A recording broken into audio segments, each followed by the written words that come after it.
법사 스님을 소개해 올리겠습니다. 오늘 초청 법사 스님은 성본 큰스님입니다. 큰스님께서는 현재 동국대학교 교수로 계시며 경주 캠퍼스 전각원 원장으로 계십니다. 큰 박수로 스님의 법문을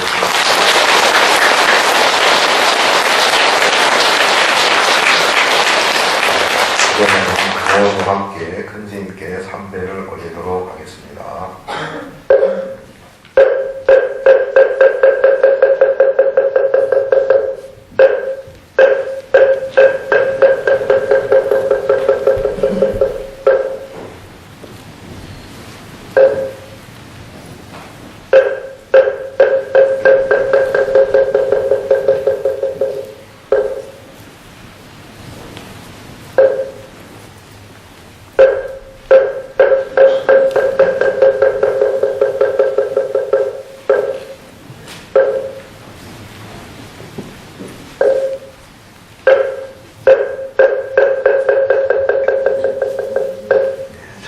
앉아주십시오.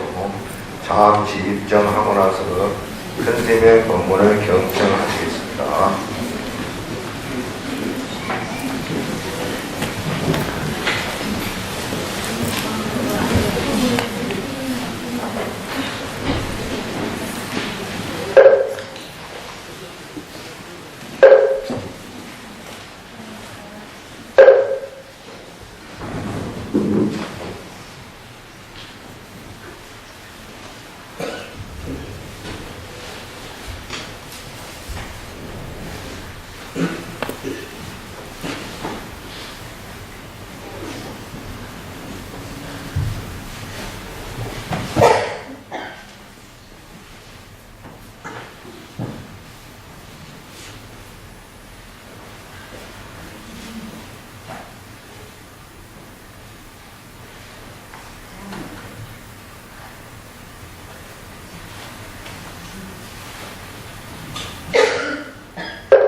안녕하세요. 안녕하세요.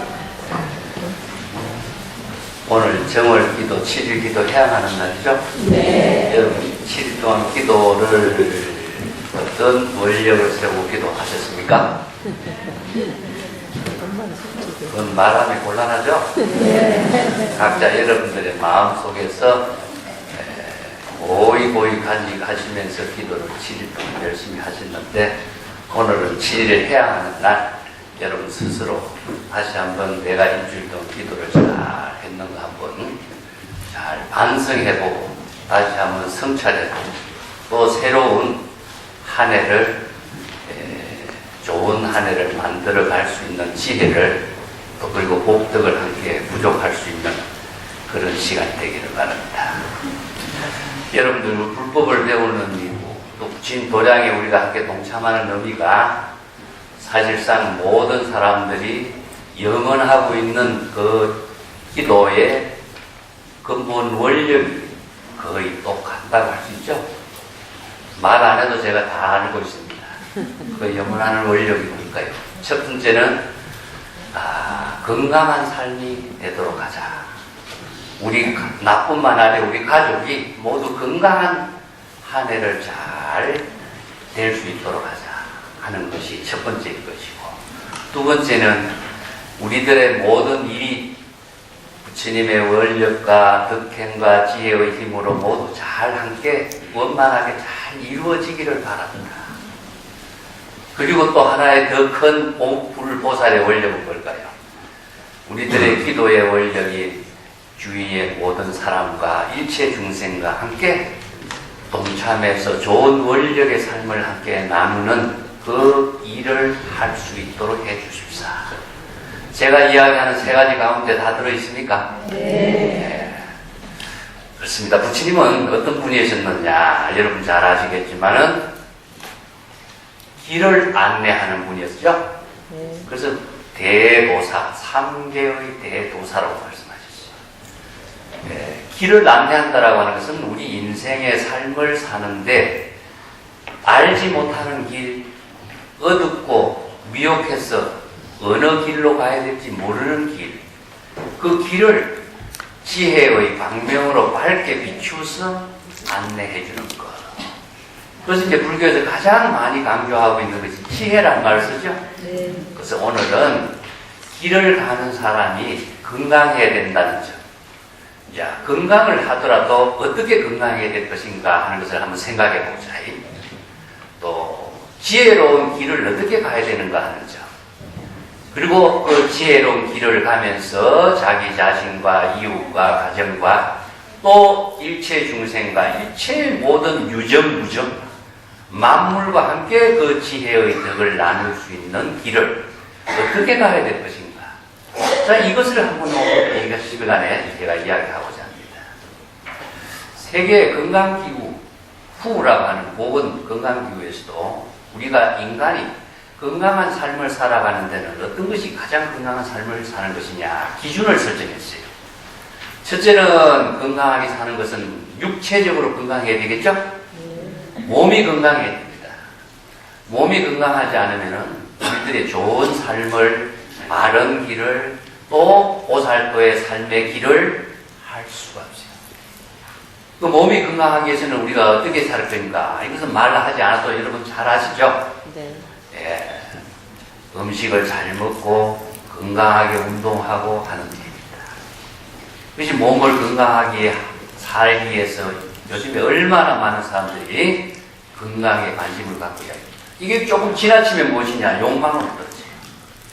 그래서 건강을 잘 유지하기 위해서 노력을 했는데 조금 그걸 지나치게 하니까 육체적인 건강을 너무나 욕망으로 치달으니까 세계 모든 인류의 역사에서 자신의 몸을 너무나 욕망으로 치달려서 망한 제국이 로마 제국이나 모든 세계의 문명이 다 그렇게 해서 버무려졌습니다. 중국의 진시황도 죽지 않기 위해서 불로초를 구해서 얼마나 노력했지만은 결국 자기 자신을 죽게 만드는 모든 원인이 돼요. 그게 여기서 뭘 건강을 지킨다라고 하는 것은 무엇이냐? 지나친다는 것은 모지라는 것만 못하다 하는 진리가 나오죠? 네. 이 말은 불교가 아니고 노노에 나오는 말입니다. 과유불급이라고. 지나친 것은 모지라는 것만 못해요. 지나치는 것은 모든 것이 무엇이냐? 이게 바로 병을 만드는 겁니다. 자, 육체적인 건강이 건강하다고 해서 우리가 좋은 삶을 살 수 있느냐? 그렇지 않습니다. 정신적인 건강이 중요해요. 우리가 마음의 병이 들면은 육체적인 건강을 또 같이 망쳐요. 그래서 마음의 병이 가장 본치기 어려운 병이다. 그래서 부처님은 어왕이라고 그랬죠? 의사 가운데 가장 훌륭한 의사다 하는 말을 쓰는데 시바카라고 하는 부처님 당시에 유명한 의사가 있었습니다. 그래서 의사는 인간의 육체의 병을 고치는 의사였어요. 그래서 부처님은 그대는 모든 중생의 육체의 병을 고치는 의사요. 나는 모든 중생을 마음의 병을 고치는 의사다 이야기했어요. 그래서 육체의 병을 고치는 것도 중요하지만 마음의 병을 고치기가 얼마나 어려운가. 여러분들 하루에 5만 가지 생각하죠? 네. 5만 가지 생각 안 합니까? 해요. 이게 5만 가지 생각이 다 좋은 생각으로 하면은 지혜도 되고 남을 위해서 그 좋은 생각을 하면은 덕을 베푸는 일이 되고 모든 보살행으로서 그 마음을 쓰면은 보살행을 이루는 그 상구고리 하와중생 보살도의 삶을 살지만은 자기 욕심으로서 생각을 바꾸면은 자신을 죽이는 병이 돼요. 그래서 5만 가지 생각 가운데 우리가 70%가 옛날 생각을 하고 있죠. 그 다음에 한 20% 정도는 미래의 생각을 해요. 그럼 우리가 지금 살아가고 있는 시대에는 한 10% 정도 할까? 한 5% 정도 할 거예요. 그만큼 우리들이 5만 가지 생각에 한 90% 내지 95%의 생각은 어떤 생각들이냐? 쓸데없는 과거의 생각, 지금 이루어지지 않는 미래의 생각, 현재의 삶을 사는 생각이 지극히 짧다는 점입니다. 자, 이것이 무엇이냐? 스스로의 마음의 병을 만들어요. 그래서 불교 공부에서 가장 중요한 것은 이 마음의 병을 어떻게 치료해야 할 것인가. 그래서 불법의 모든 가르침은 마음의 병을 치료하는 법문이 가장 많습니다. 그래서 참선 수행을 한다든가 여러분들이 기도를 한다든가 모든 그 수행의 본래의 목적은 무엇이냐? 원력을 실현하는 모든 이런 마음의 병을 어떻게 치료할 것인가에 중점을 두고 있습니다. 그래서 이 마음의 병을 치료하는 이 불법 공부에 큰 의미를 두고 있습니다. 자, 이렇게 해서 육체적인 건강, 정신적인 건강, 이 두 가지 건강을 잘 유지하려면은 다음에 하나의 건강이 무엇이냐? 사회적인 건강이라는 게 있어요. 자, 우리는 인간이 육체적으로 건강하고 정신적으로 건강하면은 그 건강을 어디에 쓰죠? 가족에게 함께 나누는 힘을 쓰고 또 직업을 통해서 사회에 자신의 능력과 지혜를 봉사하는 일을 하게 되겠죠? 이것이 바로 사회적인 건강을 함께 하는 일인데 이 건강은 불교의 보살도로서 이야기한다면은 자신의 능력과 지혜와 덕을 베푸는 오시라고 합니다. 그래서 우리들의 모든 삶이라고 하는 것은 오시행을 잘 함으로 해서 자신이 위대한 삶을 살 수가 있는데 아무리 좋은 능력을 갖추더라도 자신이 그 베푸는 힘을 지혜롭게 하지 못하면은 보살이 되지 못하고 자기 자신의 욕망을 위한 베품으로 만들어가면은 자기를 죽이는 일이 돼요. 그래서 유명한 욕심의 이야기를 내가 하나 할게요. 장자에 보면 혼돈이라고 하는 왕이 있어요. 천상의 왕이 세 나라에 있습니다. 중앙의 왕을 혼돈이라고 하고 동쪽의 왕을 숙이라고 하고 서쪽의 왕을 홀이라고 해요. 그 세 왕이 천상에서 화합을 잘하고 살았습니다.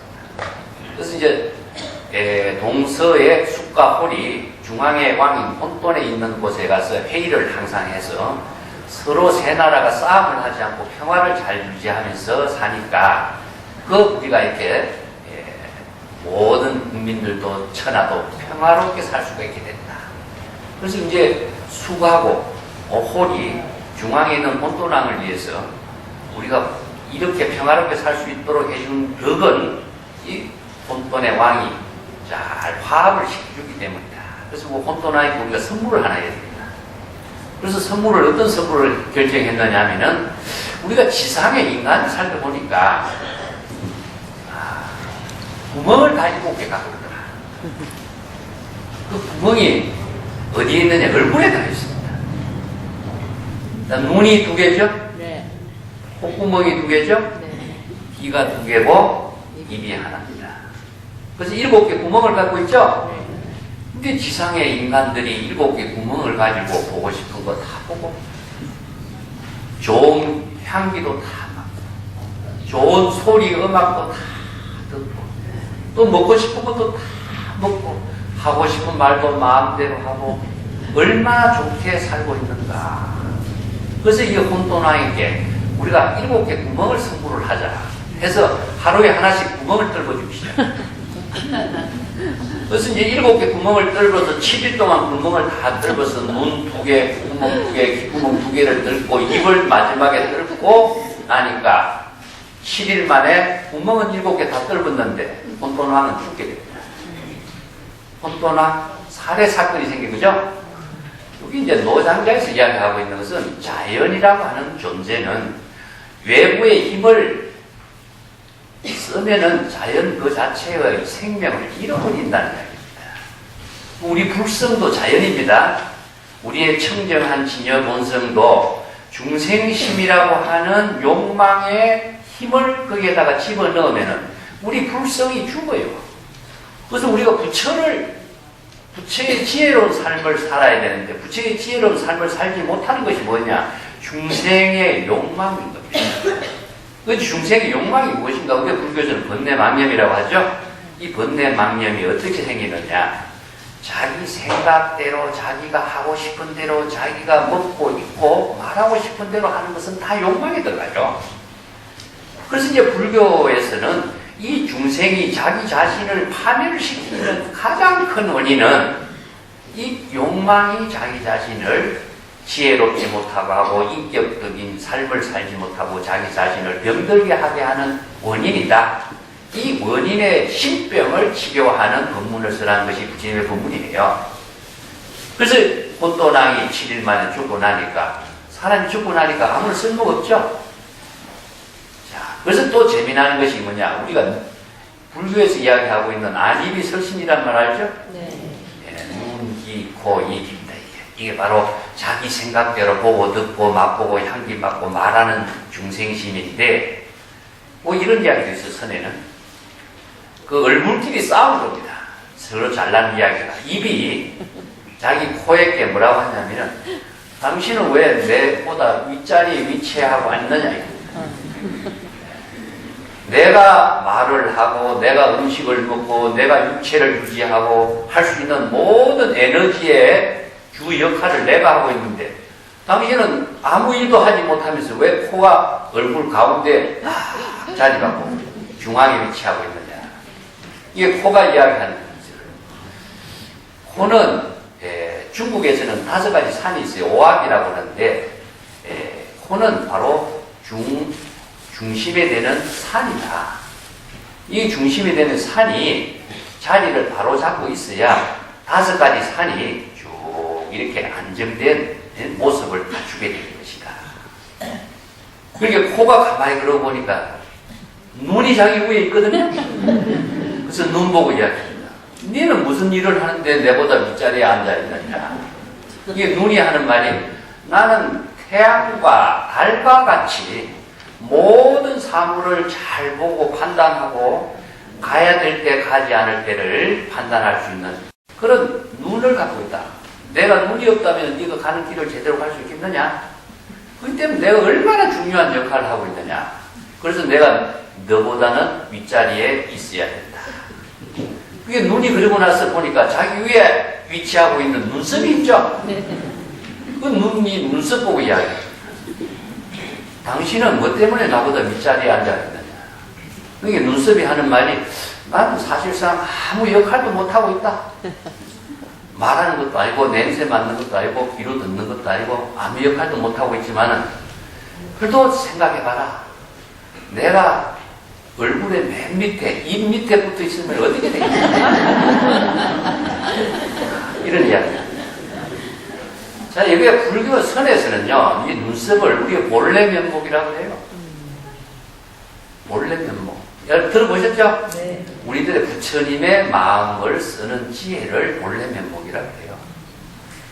자, 눈, 귀, 고는 무엇이냐? 중생심입니다.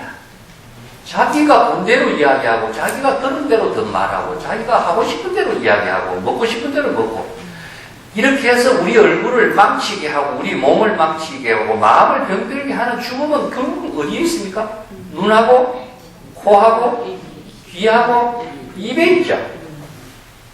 그렇지 않습니까? 네. 그래서 이제 선생들이 이런 부분을 해요. 코를, 눈썹을 아무 역할도 하지 않지만은 본래 그 자리에서 본래 자기의 역할을 하는 그 모습을 바로 무심의 경지에서 사는 지혜로운 도인의 모습으로 비유해요.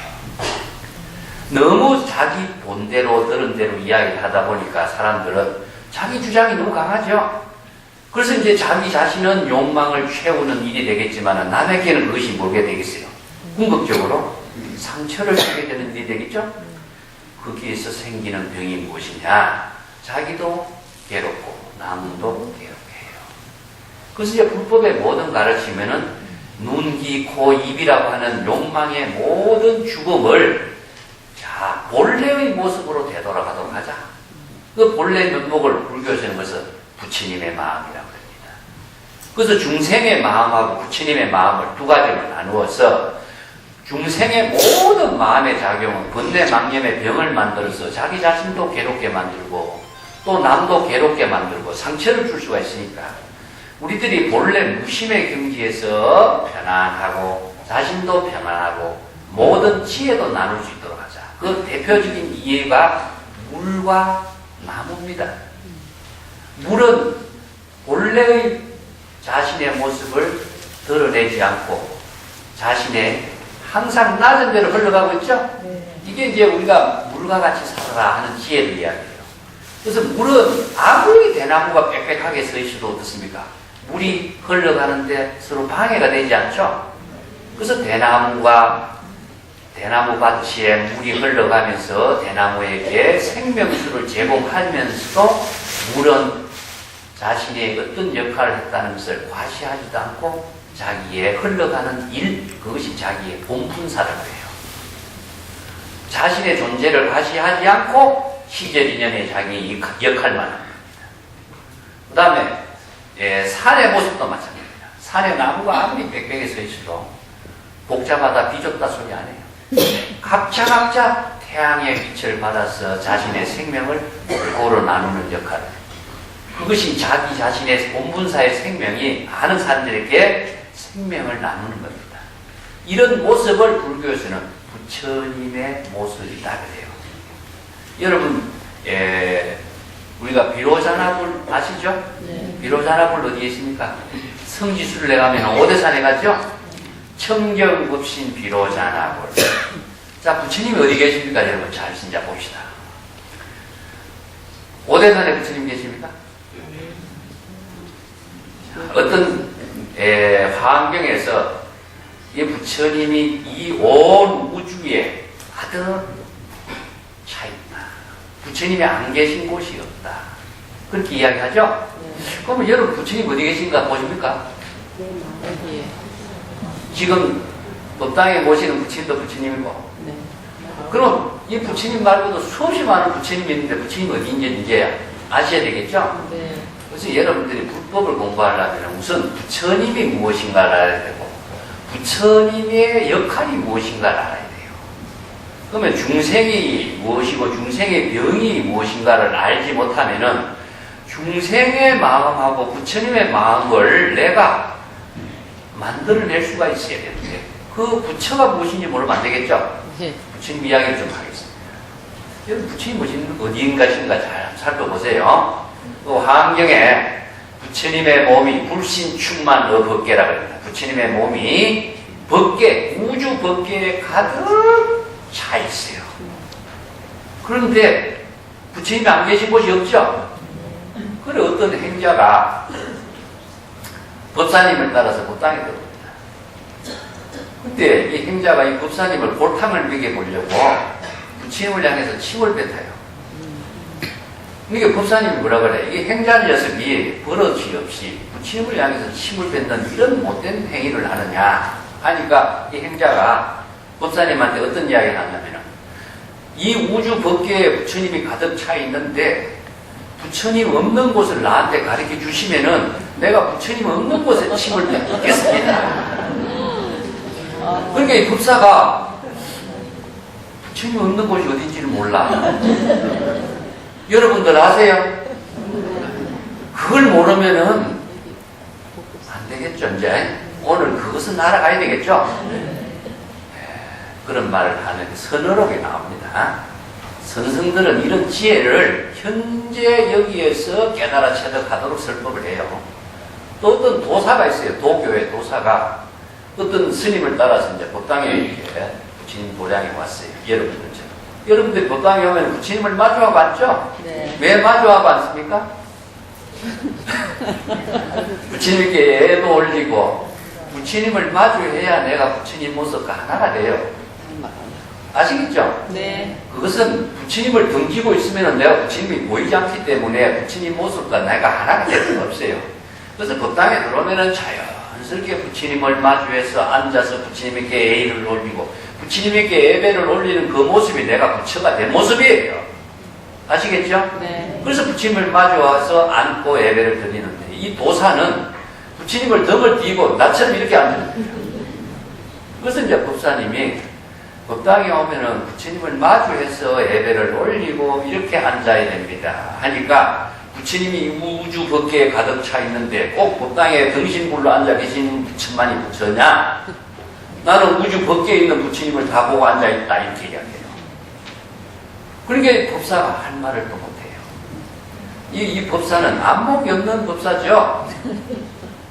그래서 법사는 출가해서 법을 설하는 사람이 법사인데, 출가한 사람이 해야 할 보시는 법을 설하는 보시를 해야 돼요. 신도님들은 자 법사님들을 위해서 뭘 보시합니까? 식, 주, 약을 보시합니다. 네 가지죠. 옷을 보시하고, 또 음식물을 보시하고, 또 생활할 수 있는 공간, 이 거주지를 보시를 하고, 또 약을 보시래. 이 네 가지가 사사공양이라고 그러죠. 이 네 가지를 공양을 해서 법사님을 잘 보시면은, 법사님은 불법을 공부해서 지금과 같은 지혜를 부족해서 중생의 법을 설할 수 있는 능력이 있어야 돼요. 그러니까 이 두 가지, 행자의 질문하고 이 도사의 질문에 부처님이 법계에 들어하고 있다는 말만 알았지 부처님이 없는 곳을 알지 못해요. 이것이 이제 안목이 없는 겁니다. 이것은 마치 뭐와 같으냐면은, 의사가 환자가 왔으면은 환자의 병이 무엇인가 의사가 진단을 못한다면은 의사가 역할을 못하는 것이죠. 그래서 의사의 역할, 부처님 아까 의왕과 같다 그랬습니다. 그럼 의사의 역할은 네 가지 역할이 있어야 돼요. 어떤 역할입니까? 환자가 오면은 환자가 어떤 병에 있는가, 병을 진단할 수가 있죠. 정법의 안목으로서 바르게 병을 진단하지 못하면은 그 환자는 죽게 되거나 또 다른 병을 유발하게 돼요. 두 번째는 정법의 안목으로서 바르게 병을 진단해서 바르게 처방을 할 수가 있어요. 세 번째는 그 의사의 처방에 따라서 그 환자를 치료할 수 있는 능력이 있어야 돼요. 네 번째는 무엇이냐? 치료를 받고 약 처방을 받고 의사의 지시에 따라서 그 환자가 약을 먹고 처방을 해서 다시 그 병에 재발하지 않아야 돼요. 그래야 훌륭한 의사죠? 네. 그런 능력을 갖추지 못한다면 의사라고 할 수 없고, 정법을 설할 수 없다면 불법을 설할 수 있는 법사라고 할 수가 없죠. 그래서 이제 여러분들은 부처가 없는 거 어디든가 생각해 보셨어요? 없어요. 네. 자, 부처가 금강경에 보면은 여러분 어떻습니까? 열애가 보살들을 잘 보호한다 그러죠? 그럼 열애는 부처님인데, 여러분들이 부처님이 여러분들을 잘 보호해 주기 때문에 여기 기도하러 오셨죠? 네. 자, 그렇다면은 그 열애가 여러분들 눈에 보여야 되는데, 안 보이면은 신뢰가 안 쓰잖아요. 자, 이 문제까지도 같이 공부를 하셔야 돼요. 금강경을 아무리 많이 읽어도 이 문제를 모르면은 자신이 금강경의 본문을 잘 몰라요. 자, 부처가 없는 곳은 중생심의 마음입니다. 여러분들이 아까 내가 눈, 귀, 코, 입 이야기했죠? 자기 입으로 말하고 자기 생각대로 생각하고 자기 코로 냄새를 맡고 자기 생각이 들어가는 곳에는 부처님이 없어요. 그래서 부처님이라고 하는 지혜를 자신이 부족하고 있지만은 내 마음 속에 중생심이 욕망으로 작용할 때는 내 마음이, 부처의 마음이 없어지는 거예요. 그렇다면 부처가 없는 곳을 가르쳐 달라고 하는 행자에게 뭐라고 가르쳐 줘야 될까요? 행자가 법사님을 골탕 먹이기 위해서 이 사람이 진정한 안목이 없는가 중생심으로 이 사람을 시험을 하고 있기 때문에 중생심을 쓰고 있는 행자의 마음에는 부처가 없어요. 도사의 마음에도 부처가 없습니다. 자, 여러분들도 마음에서 중생심으로 작용할 때는 여러분들이 부처가 없어져요. 그렇다면 여러분들이 부처님께 기도를 하는 것은 스스로 부처의 지혜를 부족하고 부처의 지혜로서 보살이 되고 부처의 지혜로서 모든 보살들을 보호하고 중생을 보호할 수 있는 능력을 갖추어야 되는데, 내 마음으로는 중생심이 되고 그냥 기도하는 마음으로서는 부처가 기도해 주기를 바라고, 이렇게 하면은 두 가지, 세 가지 마음을 가지고 부처님의 지혜가 나오겠어요? 안 되겠죠. 그래서 욕망이라고 하는 것 자체는 자기 생각입니다. 자기 생각으로서 그 부처가 되려고 하는 생각을 갖는 것은 바로 어리석은 자. 그래서 불법을 공부하는 분들이 진정한 보살행을 하기 위해서는 자신이 부처가 될 수 있는 능력을 갖춰야 돼요. 그런데 사람들이 참 현재의 눈에 보이는 눈에 우리 인간의 눈이 바깥으로 뚫혀져 있기 때문에 자신을 보지 못해요. 그래서 이 자신을 보도록 하게 만든 도구가 뭐냐면 거울이었죠. 그런데 거울에 비친 모습은 무엇이냐? 진짜 얼굴이 아니에요. 자신의 영상만 비춰요. 그래서 수능경에 보면 연약달다라고 하는 미남자가 자신의 거울을 매일 봐요. 얼굴을. 자신의 얼굴이 너무나 잘생겨서 자신의 얼굴에 자신이 도취가 돼요. 그런데 어느 날 하루는 이렇게 잘생긴 내 얼굴을, 진짜 얼굴을 찾아보고 싶어서 찾아다녔지만 진짜 얼굴을 찾은들 어디 바깥에 보이겠습니까? 자신의 얼굴이 진짜 얼굴인데 자신의 얼굴을 다른 데서 찾으니까 이게 어리석은 자다. 그래서 불법에서 마음 밖에서 부처를 구하는 자를 이런 비유로 씁니다. 그래서 마음 밖에서 도를 구하는 자는 외도요 사도다. 그래서 여러분들 선에서 가장 많이 들은 본문이 마음이 부처다 말이죠? 네. 말 들었죠? 네. 근데 마음이 진짜 부처가요? 잘못 쓰면 안 되죠. 마음이 있어야 부처가 되는데 마음이 있습니까? 건강경의 과거심, 현재심, 미래심, 불가득이라 마음은 대상으로 얻을 수가 없어요. 그런데 마음이 부처란 말을 여러분들이 본문을 통해서 귀에 익었지만 그 말은 맞지 않는 말이에요. 내가 스승들의 말을 부정하는 것이 아니라 우리가 그 말을 잘못 이해하고 있다는 겁니다. 자, 정확하게 이해한다면은 정법으로서 부처의 지혜로 마음을 쓰는 것이 부처입니다. 중생심으로 마음을 쓰는 것을 부처라고 할 수 없죠. 그런데 무조건 마음이 부처라고 해놓고 중생심으로 쓰는 마음도 부처라고 이야기할 수가 없죠. 그래서 정법을 모르고 안목을 갖추지 못하면, 부처의 지혜를 쓸 수 있는 능력을 갖추지 못하면요, 내가 금방 중생이 되기 때문에 내 목, 내 안에 부처는 없어져요. 그래서 참선 수행한다도 마찬가지입니다. 여러분들이 우리가 눈이 바깥에 덮여져 있기 때문에 하루에 5만 가지 생각을 하고 있는 그 마음은 전부 다 중생이에요. 그래서 이 중생의 마음을 어떻게 부처의 마음으로 바꿀 것인가, 이것이 바로 기도를 하고 정법을 배우는 의미다. 아까 내가 부처님은 길을 안내하는 사람이라고 그랬죠? 네. 자, 어떤 길이냐? 중생의 길에서 부처의 길로 바꾸는 길을 바르게 배우는 것이 바로 정법의 길입니다. 어떤 참선 수행자가 4사람이 있었어요.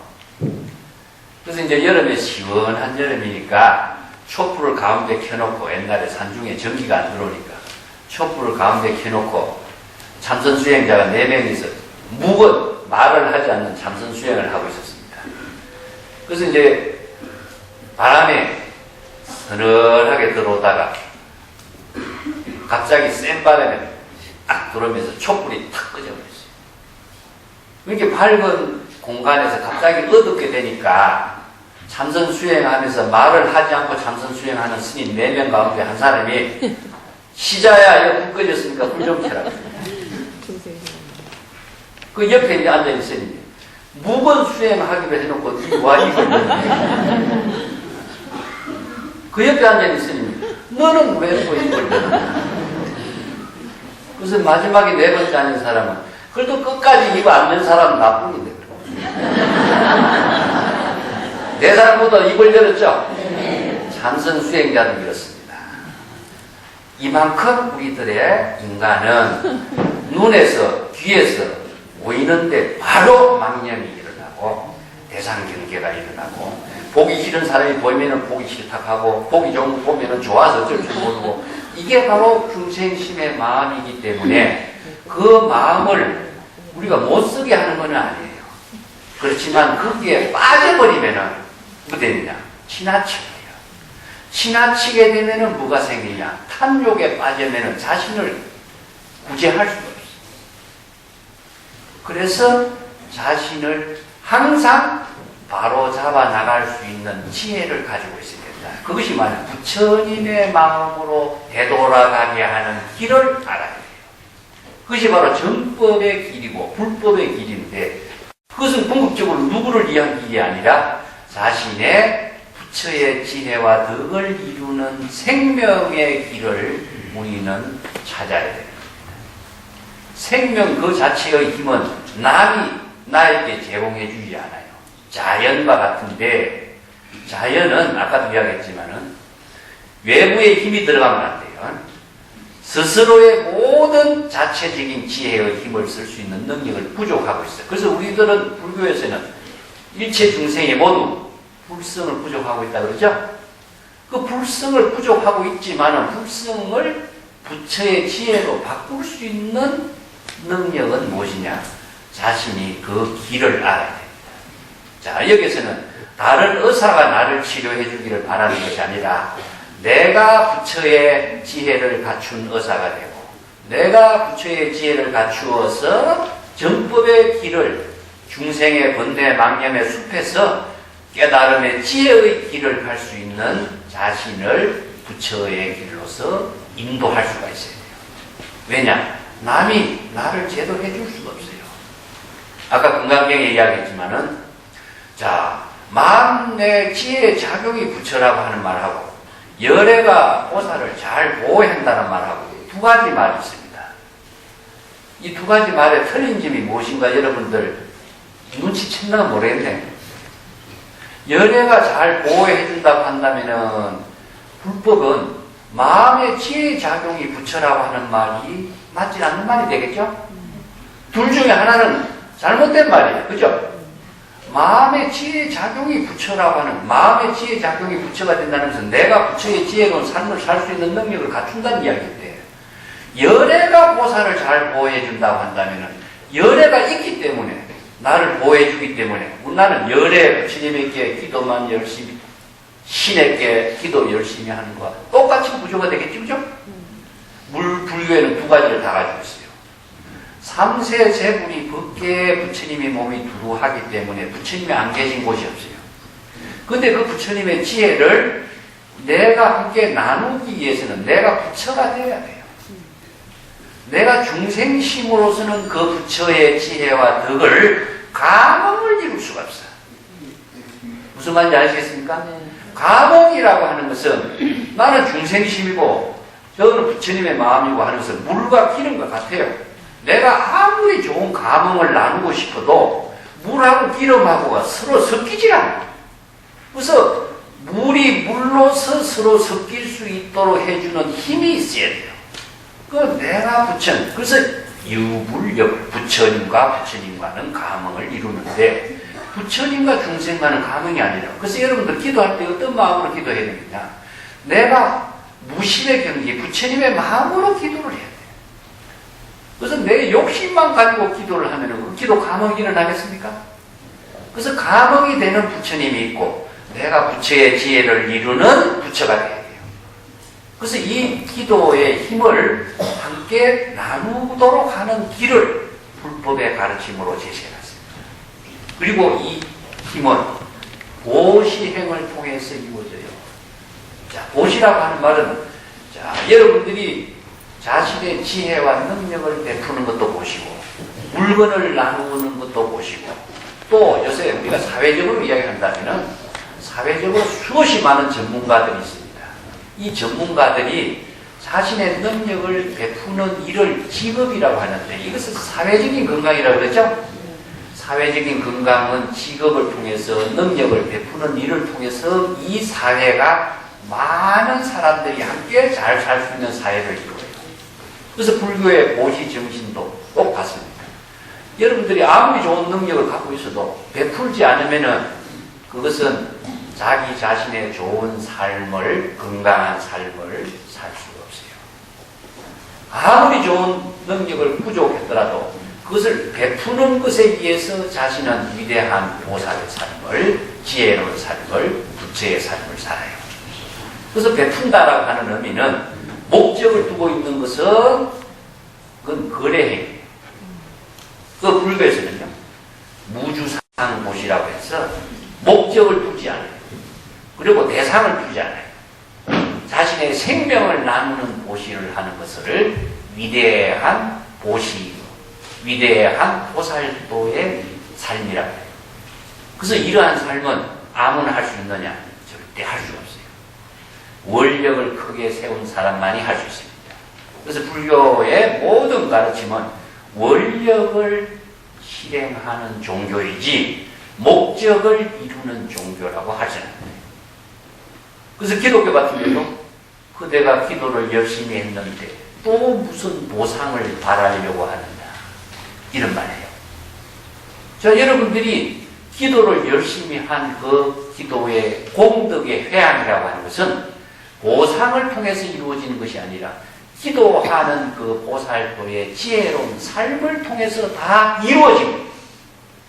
그것이 보시를 통해서 여러분들이 가족과 이웃과 여러분들의 건강한 삶을 지혜와 보살도의 덕으로서 실행한 겁니다.